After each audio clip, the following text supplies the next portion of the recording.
Razones para iluminar la enfermedad. José Luis Martín Descalzo.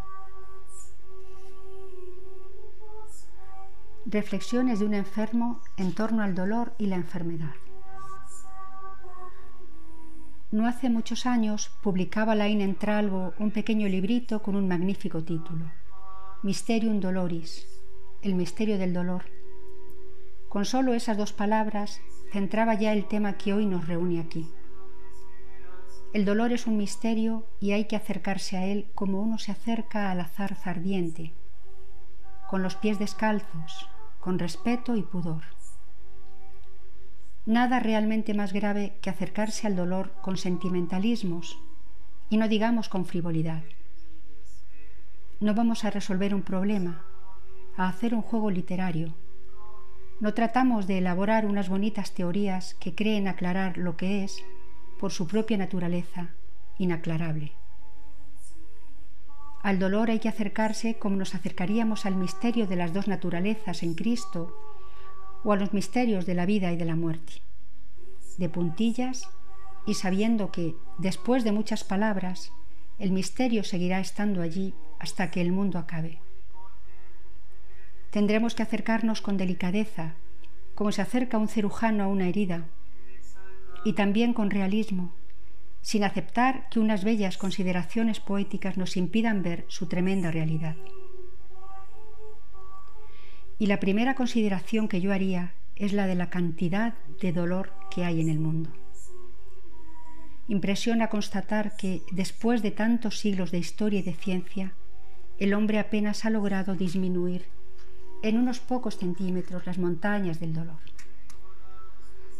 Más bien habría que reconocer que en muchos aspectos la cantidad de dolor está aumentando. Hace unas décadas se preguntaba Charles Péguy: ¿creemos acaso que la humanidad está sufriendo cada vez menos? ¿Creéis que el padre que ve a su hijo enfermo hoy sufre menos que otro padre del siglo XVI? ¿Creéis que los hombres se van haciendo menos viejos que hace 4 siglos? ¿Que la humanidad tiene ahora menos capacidad para ser desgraciada? Años más tarde, el padre Teilhard de Chardin, que era por naturaleza un gran optimista, reconocía que el sufrimiento aumenta en cantidad y profundidad, precisamente porque el hombre va incrementando la conciencia de sus realidades. Ah, si viéramos, decía, la suma de sufrimientos de toda la tierra. Si pudiéramos recoger, medir, pesar, numerar, analizar esa terrible grandeza. ¡Qué masa tan astronómica! Y si toda la pena del mundo se pusiera en uno de los platos de una balanza y en el otro toda la alegría del mundo, ¿quién puede decir hacia qué lado se rompería el equilibrio? Además, los medios de comunicación, al ampliar el ángulo de nuestra mirada, nos hacen comprender mucho mejor el tamaño de esa montaña de dolor. El hombre del siglo XVII, del XV, conocía cuanto más el dolor de sus 200 o de sus 10.000 convecinos, pero no tenía ni idea de lo que, a esa misma hora, se sufría en la nación vecina y menos en otros continentes. Hoy, afortunada o desgraciadamente, nos han abierto y estirado los ojos y sabemos casi con exactitud el número de muertos, asesinados o destrozados que hubo ayer. Sabemos que 40 millones de personas mueren de hambre al año o que muchas decenas de millares de niños murieron de desnutrición o enfermedades durante los pocos días que duró la reciente reunión de los grandes de este mundo para hablar de los derechos del niño. Y es cierto también que hoy se lucha más y mejor que nunca contra el dolor y la enfermedad. Son cientos de miles los médicos y las enfermeras. Se han multiplicado infinitamente los hospitales y sanatorios. Los científicos descubren cada día nuevos remedios, nuevas medicinas para devolver la salud. Pero no parece que la gran montaña del dolor disminuya. Incluso cuando hemos derrotado una enfermedad, aparecen otras nuevas que ni sospechábamos. ¿Cómo olvidar el SIDA?, que vienen a tomar el puesto de las derrotadas. Sé que es amargo y doloroso decir todo esto, pero sé también que no debemos cegarnos a nosotros mismos y que es preferible partir, y partir humildemente, de una terrible constatación. En lo que respecta al dolor, a la enfermedad y a la muerte, podemos ganar muchas batallas, pero la guerra la tenemos perdida. Ya sé que ni a vosotros ni a nadie le gusta esta afirmación, y menos en nuestro siglo vitalista, para el que los grandes tabúes son la enfermedad y la muerte. Hubo siglos en los que el tabú eran los temas sexuales. No era correcto hablar de ellos, sobre todo en público. Hoy ese tema se ha hecho pan de cada día. Basta con poner la televisión. Y lo que la gente prefiere no ver es el dolor o la muerte. Es impúdico hablar de ellos. Y aunque la realidad se obstina en metérnoslo por los ojos, todos preferimos pensar que no es para tanto, que es un problema de otros, como si solo nuestros vecinos, los demás, fueran aspirantes a enfermos o muertos. En la España de hoy y a esta misma hora hay 3 millones de españoles enfermos, en sus casas o en sus hospitales, y unos 10 millones de compatriotas nuestros pasan cada año por dolencias más o menos graves. Pero el resto de sus compatriotas y de sus familiares prefieren vivir como si estos enfermos no existieran. Se dedican a seguir viviendo y piensan que ya se plantearán el problema del dolor el día que les toque a ellos. Es realmente difícil encontrarse con un grupo como el de ustedes que se atreva a reflexionar sobre el dolor, a luchar contra él, a ayudar a quienes lo padecen. Permítanme por ello que empiece felicitándoles. Lo que ustedes hacen es una gloria de la humanidad, una bendición del cielo. Tengan ustedes el coraje de mantener siempre bien alta esta vocación de combatientes contra el dolor, el combate más digno de un ser humano. Una tarea que puede no ser agradecida o comprendida, que puede que tenga menos frutos visibles de los que todos desearíamos, pero que es, sin duda, necesaria y ennoblecedora hasta el extremo. 1. Misterio. Hecha esta primera puntualización sobre la realidad y la extensión del dolor, entremos en esto que hemos llamado su misterio. Y será bueno empezar por reconocer que sabemos muy poco de la naturaleza del dolor y menos aún de su porqué. Podemos, es cierto, dar algunas respuestas teóricas o intentar resolverlo con respuestas piadosas. Sufrimos porque el hombre es un ser finito o sufrimos porque Dios lo quiere. Pero estas respuestas aclaran muy poco, porque entonces vienen otras preguntas. ¿Y por qué hizo Dios finito al hombre? ¿Por qué, si Dios es bueno, acepta que un muchacho se mate en un coche la víspera de su boda, dejando destruidos a todos los suyos? Y no digamos nada cuando surge esta pregunta vertiginosa: ¿por qué sufren los niños inocentes?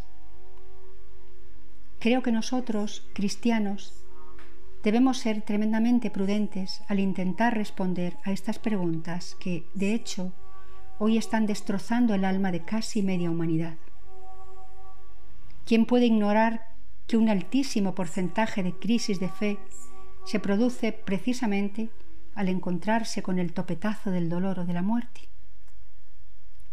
¿Cuántos millares de personas sinceras, honestas, se vuelven hoy a Dios para gritarle: ¿por qué ha tolerado el dolor o la muerte de un ser querido, si Él es, como siempre les han predicado, un Padre bueno y cariñoso? Ofrecer explicaciones a medias resulta casi siempre contraproducente, y sería preferible que, ante estos ¿por qué?, los cristianos empezásemos por confesar sencilla y humildemente lo que decía Juan Pablo II en su encíclica sobre el dolor, que el sentido del sufrimiento es un misterio, pues somos conscientes de la insuficiencia e inadecuación de nuestras explicaciones. Hay, si algunas respuestas que pueden aclarar unos céntimos del problema y que debemos usarlas, puesto que esto es lo único que tenemos los humanos, pero sabiendo siempre que al final nunca explicaremos el dolor de los inocentes, ¿O por qué triunfan con tanta frecuencia en el mundo los malos? Y una de esas respuestas parciales podía ser la que afirma que dedicarse a combatir el dolor es más importante y urgente que dedicarse a hacer teorías y a contestar preguntas sobre él.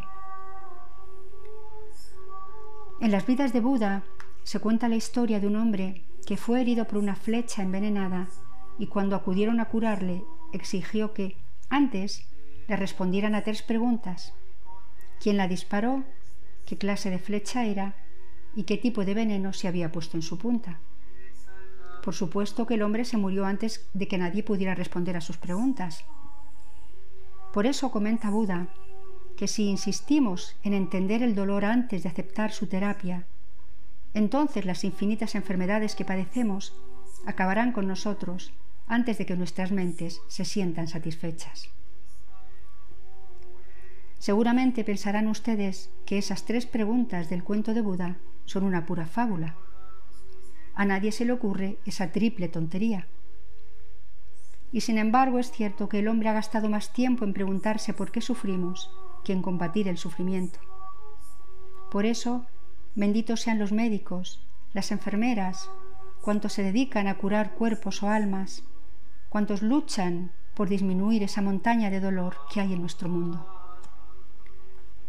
Una segunda respuesta parcial es la que nos ayuda a ver a nosotros y a enseñar a ver a los demás que el dolor es una herencia de todos los humanos, sin excepción.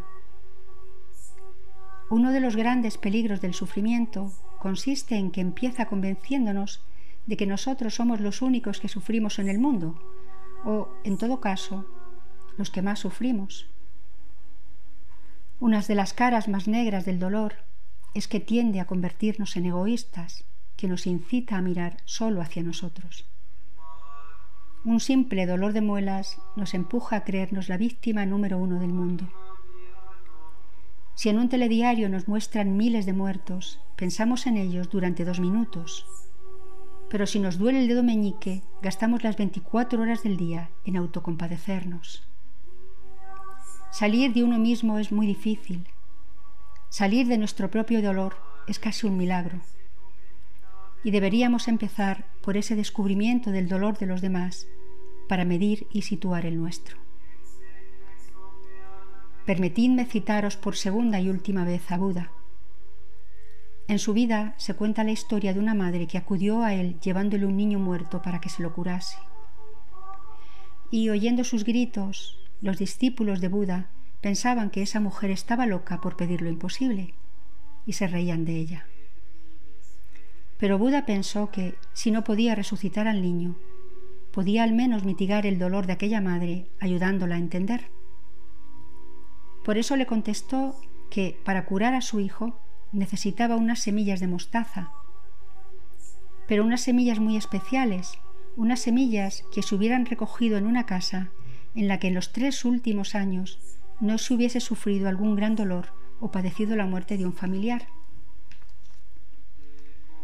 La mujer, al ver alimentada así su esperanza, se precipitó a la ciudad buscando esas milagrosas semillas y comenzó a llamar a puertas y puertas, y en unas había muerto un padre o un hermano, en otras alguien se había vuelto loco, en las de más allá había un viejo paralítico o un muchacho enfermo.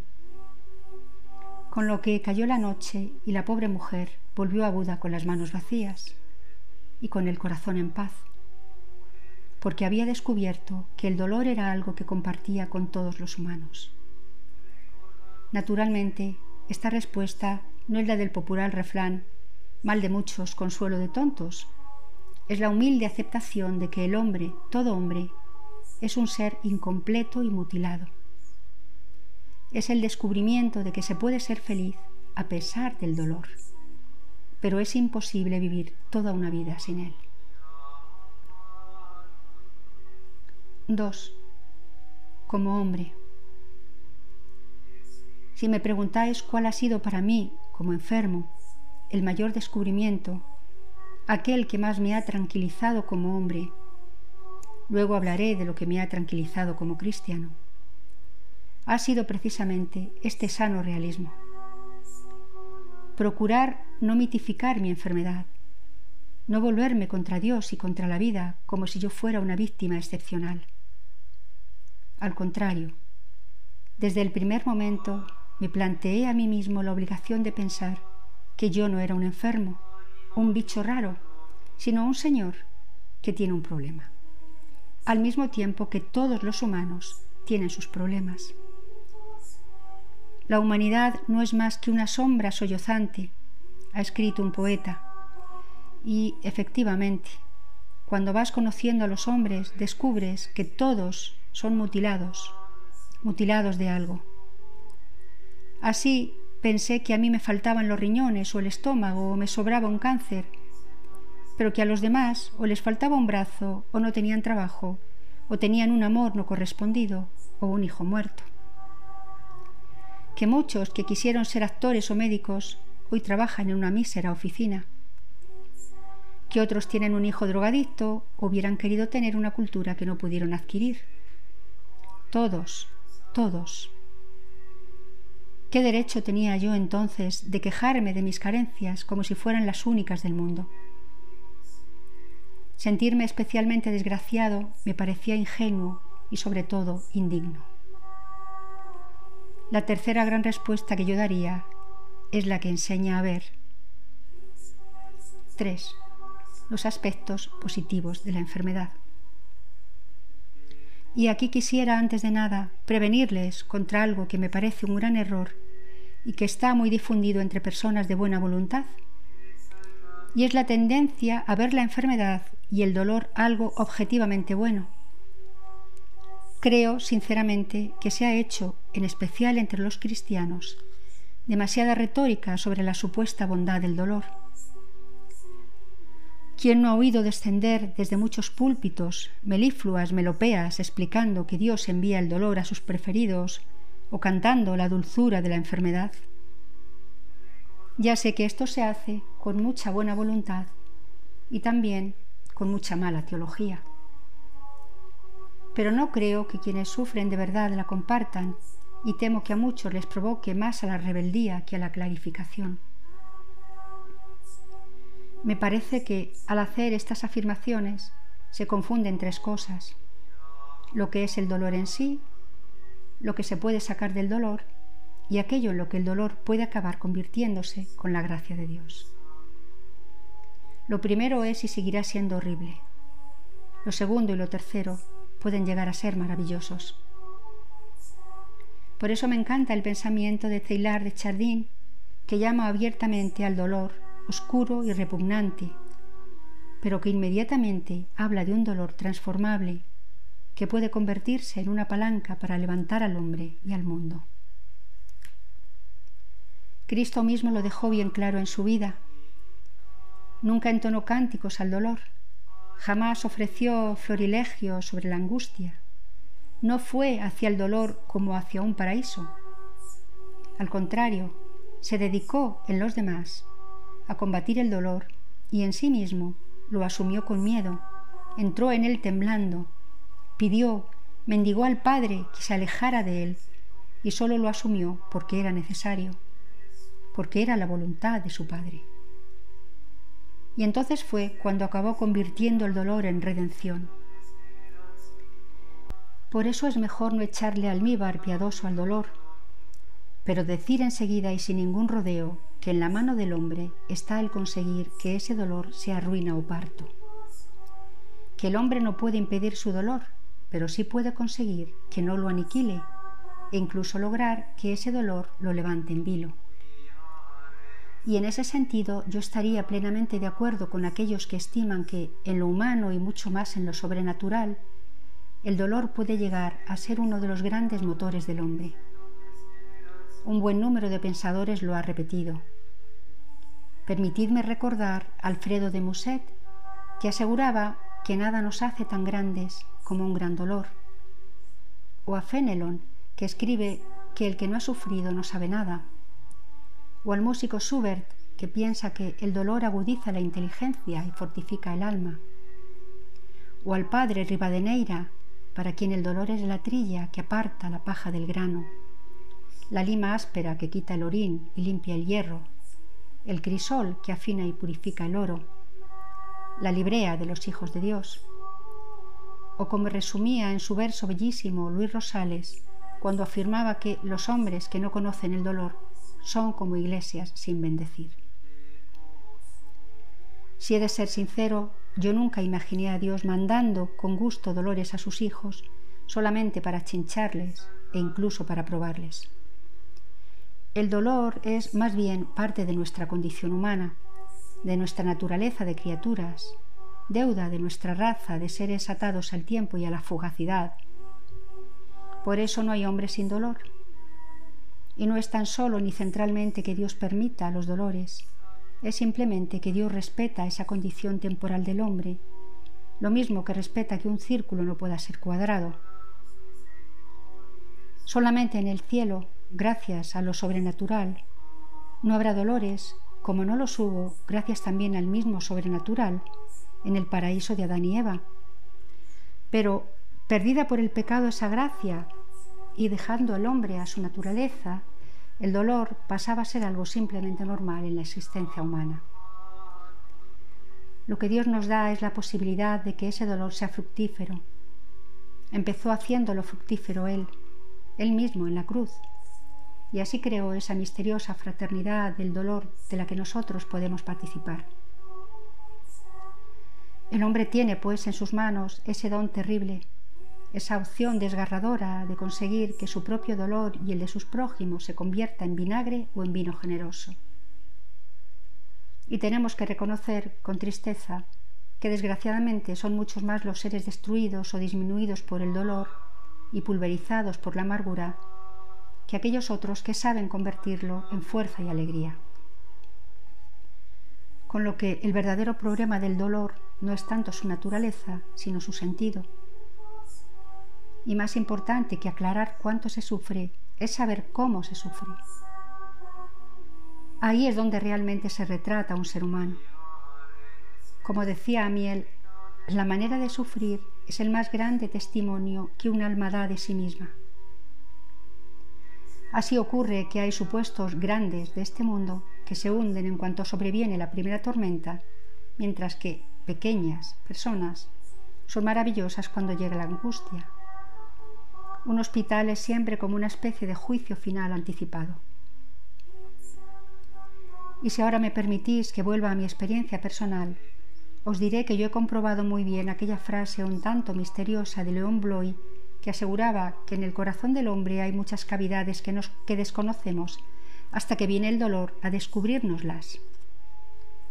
En ese sentido, puedo afirmar con sincera sencillez que el dolor es, probablemente, lo mejor que me ha dado la vida, y que siendo en sí una experiencia peligrosa, en mí de hecho se ha convertido más en un acicate que en un freno, principalmente por gracia de Dios y secundariamente por influjo de mi familia.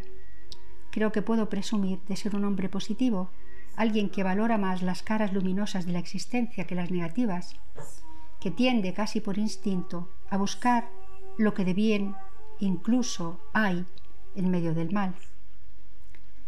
Desde estas premisas llegué a una primera conclusión.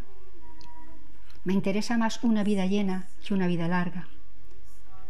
El valor de una vida no se mide por los años que dura, ni por las facilidades o dificultades que encuentra, sino por los frutos que produce.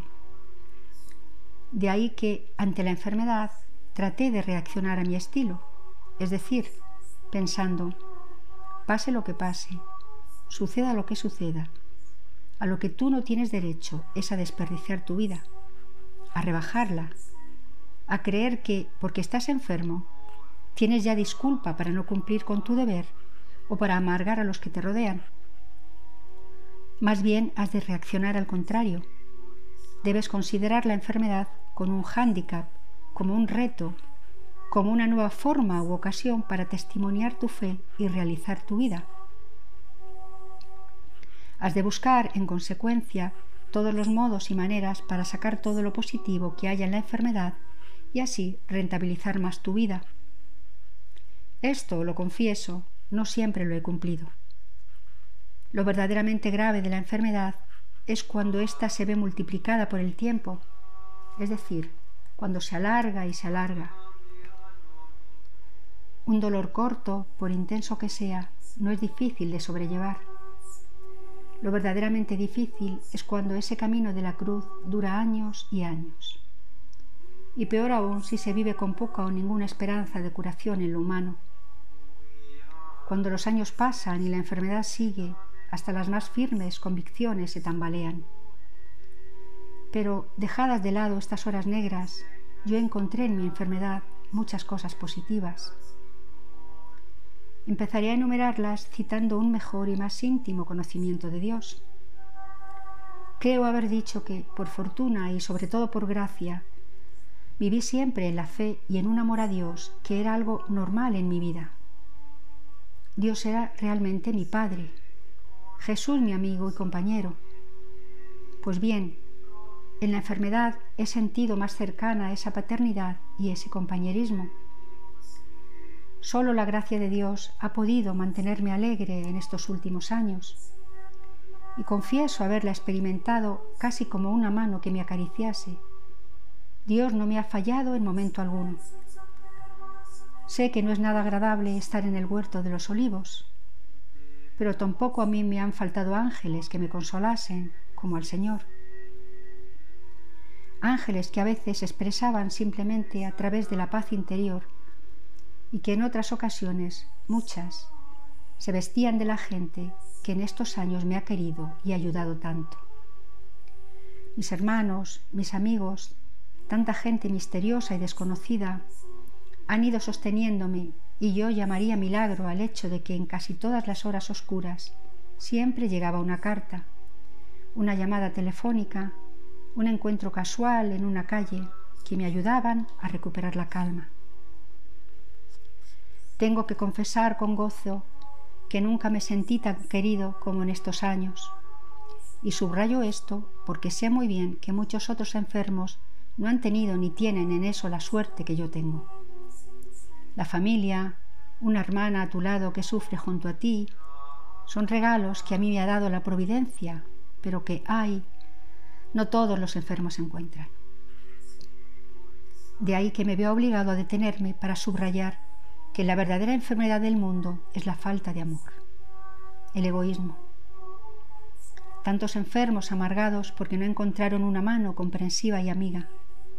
Qué fácil, en cambio, seguir cuando te sientes amado y ayudado. Dejadme que os subraye esto a vosotros, que os dedicáis de corazón a los enfermos. Nunca en vuestras vidas haréis algo mejor que quererlos, sostenerlos, sonreírles. Hay en el mundo un déficit tremendo de compasión, dicho sea en el mejor sentido de esta palabra, que nada tiene que ver con el sentimentalismo barato y mucho con el padecer con, el ponerse realmente en lugar del enfermo. Permitidme que acuda aquí a un recuerdo muy personal. Yo tuve la fortuna, o mejor la gracia, de la larga vida de mi padre. Pues bien, en sus últimos años, y llegó a los 93, yo vivía en otra ciudad distinta a la de mi familia y solía ir a ver a mi padre algunos domingos, cuando podía. Pero confieso que con demasiada frecuencia se imponía mi egoísmo. Siempre encontraba alguna razón para no ponerme en viaje, siempre había demasiado trabajo atrasado y pensaba que necesitaba ese fin de semana para ponerme al día. E hice esto bastantes domingos, aun sabiendo que, para mi padre, los verdaderos domingos eran aquellos en los que me tenía a su lado.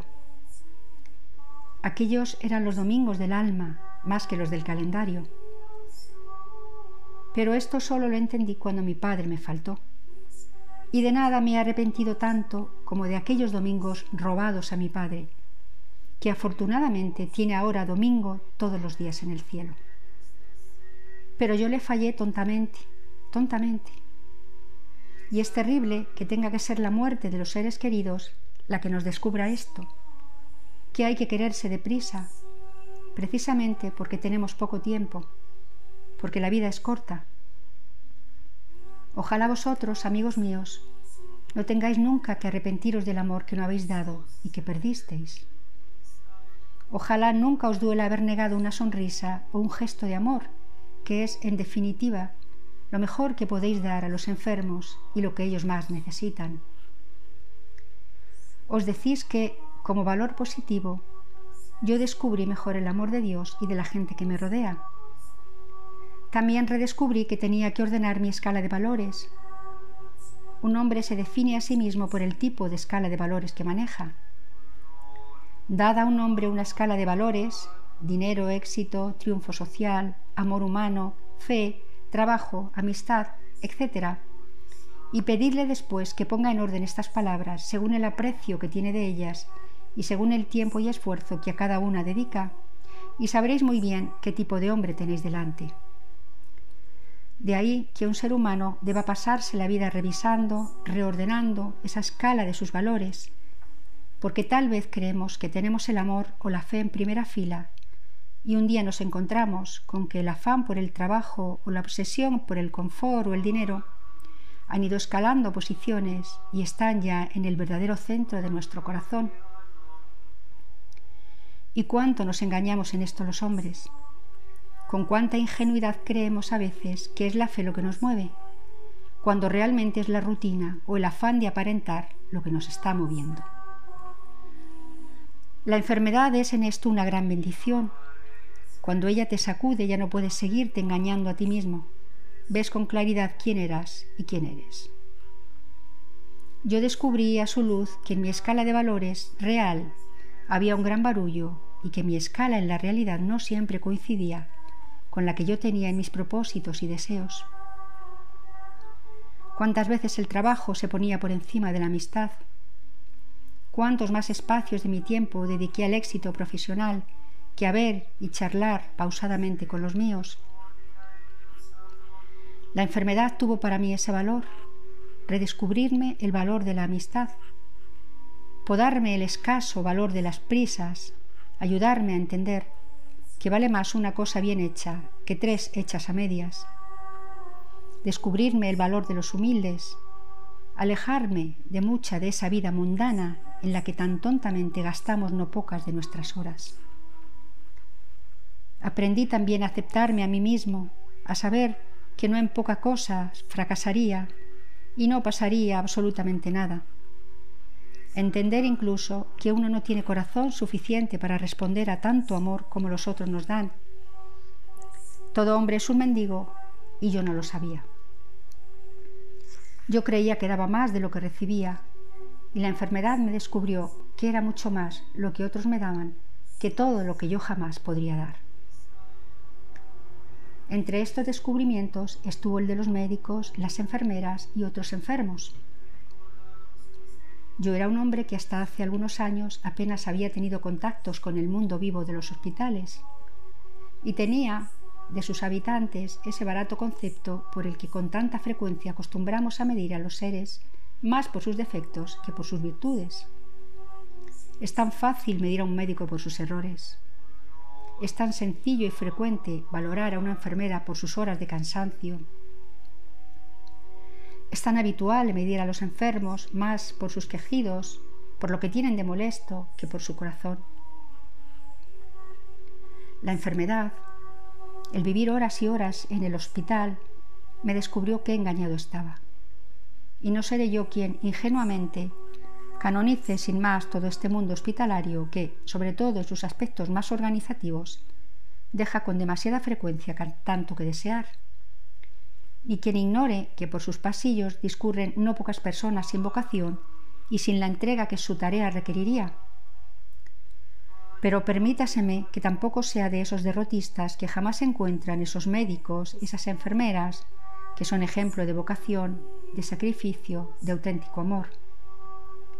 Y lo mismo he de decir de un muy alto porcentaje de enfermos. Tal vez no haya sido un hombre especialmente afortunado en la vida, pero sí en eso. La verdad es que siempre encontré en mis compañeros enfermos grandes lecciones de coraje, de auténtica alegría, que me ayudaron no poco a recobrar yo mismo esas posturas de valor y de esperanza. Debo añadir ahora, antes de concluir, algunas palabras específicamente como cristiano. Y es que yo no habría sabido estar enfermo sin el ejemplo de Jesús. La fortuna de conocer su camino ha sido, sin duda, lo más iluminador en mi enfermedad. Gracias a él, la enfermedad ha iluminado mi fe, al mismo tiempo que la fe iluminaba mi enfermedad. La enfermedad iluminaba mi fe porque la hacía, quizá por primera vez, auténtica. Qué fácil es creer y predicar cuando todo va bien. El dolor me ha permitido descubrir que no creía muchas cosas que creía creer. Y solo el crisol de la angustia ha permitido que mi fe se multiplicase y purificase. Incluso, curiosamente, he experimentado esto en sus efectos. Ahora, cuando hablo de Cristo, la gente cree más en lo que digo, porque ahora sabe muy bien que lo que digo no son teorías. Pero si la enfermedad iluminaba mi fe, he de añadir que mucho más la fe iluminaba mi enfermedad. Creo haber dicho ya que lo importante en la enfermedad es descubrir su sentido. Pues bien, encontrar que desde mi enfermedad participo más vida y verdaderamente en la pasión de Jesús ha sido para mí la fuente primordial de mi esperanza y mi alegría. Quiero proclamar que esa idea de que la enfermedad es realmente redentora no es un tópico teológico, sino algo radicalmente verdadero. Aclararé, para no caer en un masoquismo equivocado, que lo que Dios espera de nosotros no es nuestro dolor, sino nuestro amor. Pero es bien cierto que uno de los principales modos en que podemos demostrarle nuestro amor es uniéndonos apasionadamente a su cruz y a su labor redentora. ¿Qué otras cosas tenemos, en definitiva, los hombres para aportar a su tarea? Dejadme que os confiese con sencillez que yo jamás pido a Dios que cure mi enfermedad. No lo pido porque me parecería un abuso de confianza, pero sobre todo porque temo que, si me quitase Dios mi enfermedad, me estaría privando de una de las pocas cosas buenas que tengo, mi posibilidad de colaborar con Él más íntimamente, más realmente. Le pido, sí, que me ayude a llevar la enfermedad con alegría. Le pido que la haga fructificar, que no la estropee yo por mi egoísmo o mi necesidad de cariño, pero que no me la quite.